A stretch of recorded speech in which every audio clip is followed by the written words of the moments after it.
2015, 31-year-old Amanda Antoni's body was discovered in her Castleridge home. Initially, police said her death was suspicious, with signs of violence in the home.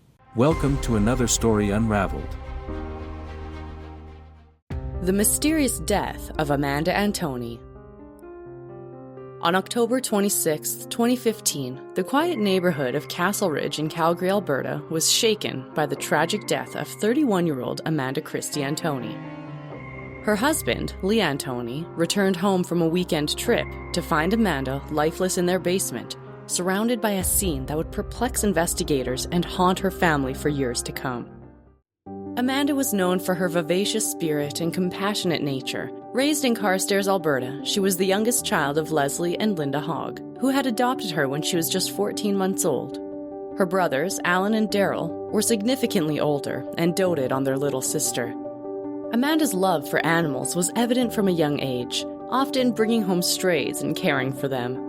Her childhood friend, Kelly Durant, fondly recalls Amanda's humor and feistiness, traits that endeared her to many. According to Daryl, one of Amanda's most special qualities was her care for others. She would often pick up clothes and backpacks from a second-hand store, walk around downtown Calgary, and give them out to homeless people. She would sit, talk, and have coffee with them. She would also buy meals for them. In 2005, Amanda met Lee Antoni through a mutual friend. Their connection was immediate, leading them to move in together shortly after. By July 18, 2009, they were married, building a life together in their Castleridge home, which they had shared with several rescued pets. Amanda had started her own house cleaning business, showcasing her entrepreneurial spirit and dedication. According to Daryl, she had to take care of the bills and support Lee. She would get frustrated when he did not have a job. Sometimes they would fight. On the afternoon of Monday, October 26, 2015, he made a frantic call to 911 after coming home and finding her in the basement. According to him, there was blood everywhere and she was cold to the touch. Lee planned a trip to Makwa, Saskatchewan to assist his mother with settling his late father's estate. Amanda intended to join him, but a severe migraine led her to stay home. This decision marked the first time the couple spent a weekend apart. Throughout Friday and Saturday, they remained in contact via calls and texts. Their last conversation occurred around 7 p.m. on Saturday, October 24th, during which Amanda mentioned feeling better. The call ended abruptly after Amanda shouted at their dog Ruby to be quiet, followed by a strange crunching sound. Lee tried to call Amanda back. However, it went straight to voicemail. He called on his mother's house phone. Once again, it went straight to voicemail. He was not sure what had happened. He wondered if she had dropped her phone or if the battery had died. After waiting a while, he texted her. She did not reply. At 10:44 a.m. on Sunday, Lee texted Amanda again. Once again, she did not reply. He figured she was busy, possibly visiting family members. He did not think anything bad had happened. He was also busy trying to organize stuff with his mother. On Sunday night, he decided he would go home the next morning and surprise her. At around 8:30 a.m. on Monday, Lee headed home. The only time he stopped was for gas. When he arrived home at around 3:45 p.m., the front door was locked. He walked inside and checked the living room and kitchen, but Amanda was not there. When he looked in the dining room, he found her purse and keys on the dining room table. He went upstairs, believing she was taking a nap. He went into the bedroom and bathroom, but could not find her. Lee let Ruby out the back door, figuring she had to go to the bathroom. Ruby and their two cats, Gizmo and Meatloaf, were in a frenzy. Their food and water bowls were empty, and dog urine was on the floor. He realized the only place he did not check was the basement. Lee turned on the light, walked down the first 4 stairs, and noticed blood on the basement floor and walls. Bloody drag marks led to a small room off the main basement area. He found Amanda lying in a pool of blood. He yelled her name, but she did not answer. He turned around and started shaking. He then ran upstairs and called 911. 911 for what town or city? Calgary. Ambulance, police, or fire. Oh my God, all. Okay, tell me exactly what happened. I don't know, and I just came home, and I found my wife downstairs, and there's blood everywhere. Are you with her now? No. Is she awake? Is she breathing? Oh my God. Is she breathing? Hold on 1 second. There's so much blood. No, she's gone. I'm sending help. I'm sending someone to assist you. First responders noted the extensive bloodstains and the broken ceramic piggy bank at the top of the stairs, with fragments embedded in Amanda's forehead.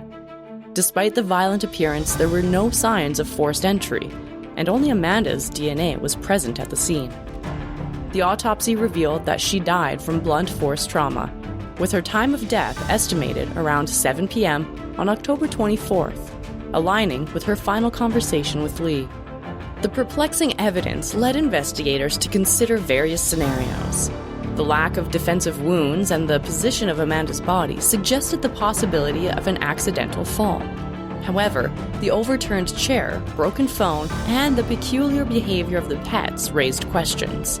After extensive consultations with experts, including forensic analysts and biochemical specialists, the Calgary Police Service concluded in December 2016 that Amanda's death was accidental, resulting from a fall down the stairs. After Amanda's death, Detective Sweet interviewed Daryl. He told Detective Sweet to look into Lee, just in case he had something to do with her death. When questioned, Alan also voiced concerns about Lee. He said he did not trust Lee. He was not sure if Lee was responsible, but he noted that Lee was impulsive with his rage. Detective Sweet notes that the husband is always the first suspect.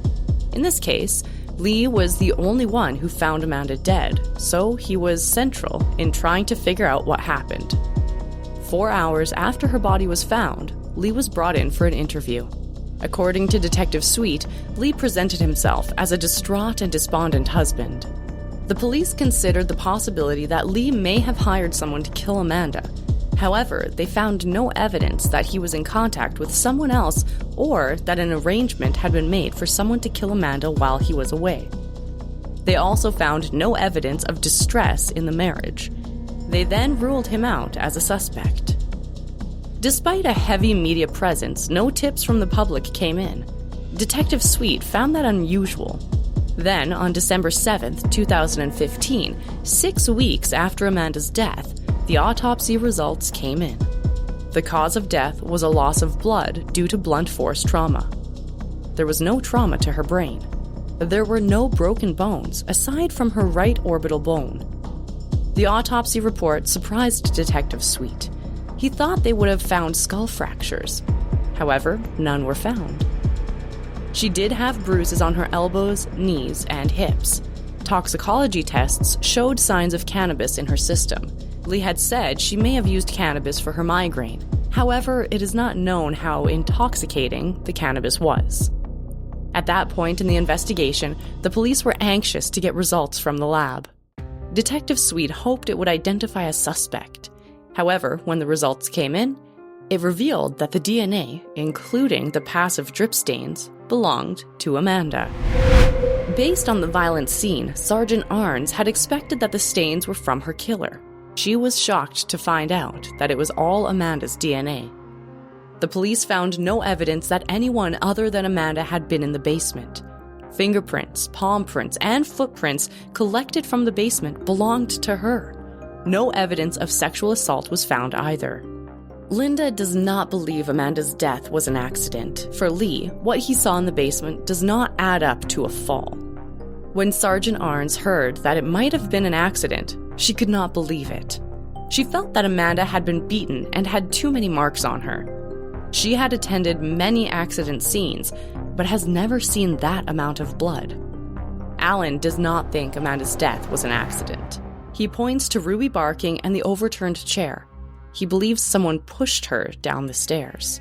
Nearly 45 hours passed from the time Lee last spoke to Amanda at 7 p.m. on Saturday to his return home at 3:45 p.m. on Monday. Part of the mystery for Detective Sweet is that none of Amanda's pets ventured into the basement during the period that she lay there dying. There were no paw prints in the blood. Lee felt that that was unusual because if he or Amanda ever got hurt or cried, Ruby would comfort them. Sergeant Arns wondered why Ruby did not go downstairs and check on Amanda if she fell and was in distress. She wondered if someone in the house prevented Ruby from going downstairs. This conclusion has been met with the skepticism from Amanda's family and friends, who struggled to reconcile the findings with the circumstances. This case remains a topic of discussion.